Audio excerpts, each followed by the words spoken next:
Bonjour!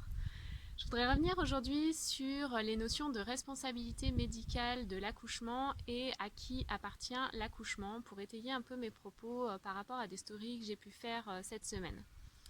Alors, pour moi, quand l'accouchement commence, que la femme est seule à gérer ses contractions, elle est encore chez elle, elle a toute la responsabilité de son accouchement sur tous les volets. C'est elle qui décide dans quelle position elle se met, ce qu'elle fait, comment elle agit, et c'est elle qui décide si elle appelle sa sage-femme ou si elle va à la maternité. Enfin, elle a vraiment tous les pouvoirs.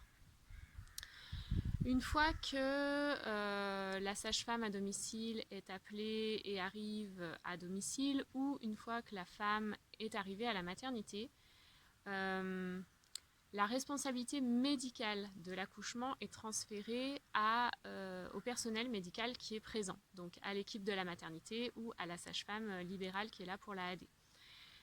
À ce stade-là, on est encore dans l'accouchement physiologique puisqu'il n'y a pas eu d'acte médical posé, donc la responsabilité médicale, c'est surtout une surveillance de l'accouchement, regarder si tout se déroule bien pour pouvoir intervenir au cas où il y ait besoin d'une intervention médicale.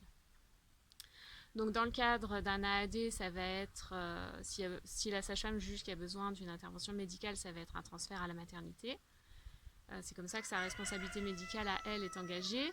Et à la maternité, s'il décide de poser un acte médical pour accompagner l'accouchement, ils prennent vraiment en responsabilité les actes médicaux qu'ils vont poser.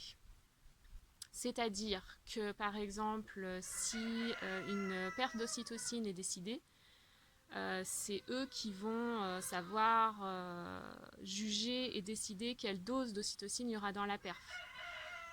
S'il y a une péridurale qui est posée, c'est l'anesthésiste qui décide de quel anesthésiant il met dans son cocktail anesthésiant pour la péridurale.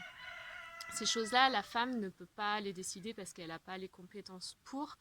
Donc c'est bien le personnel médical qui est responsable de comment vont se dérouler les actes médicaux et aussi de comment ces actes médicaux, quelles répercussions ils vont avoir sur la femme et est-ce que ça se passe bien ou est-ce que ça se passe mal et dans ce cas-là, il faut réajuster.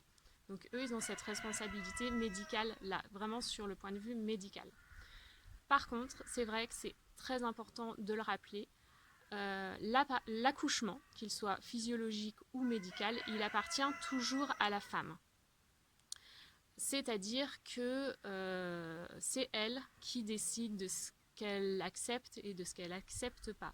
Il y a la loi Kouchner de 2002 qui donne des droits aux patients et c'est valable aussi dans le cadre d'un accouchement, bien sûr. Donc, avant tout acte médical posé, on se doit de donner une information claire et éclairée au patient, donc à la femme qui accouche. Cette information doit être comprise, donc on doit lui dire par exemple, bah là, nous, on estime qu'il faudrait une perte d'ocytocine parce que ça. On lui donne les avantages, les inconvénients. Et ensuite, c'est la femme qui décide. Ça s'appelle le consentement. On lui demande son consentement. Nous, on pense qu'il faut une perte d'ocytocine. Est-ce que c'est OK pour vous?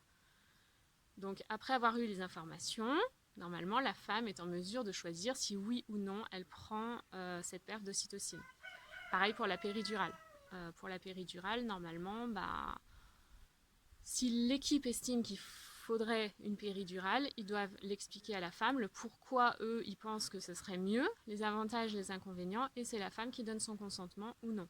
À tout moment, la femme peut dire non, et à tout moment, elle peut aussi retirer son consentement. Donc ça, c'est vraiment super important à connaître au niveau des droits, parce que spontanément, en maternité, on ne vous donnera pas tout de suite vos droits et donc c'est mieux de les connaître pour pouvoir les demander, les appliquer, prendre vraiment votre place parce que oui, l'accouchement vous appartient dans tous les cas.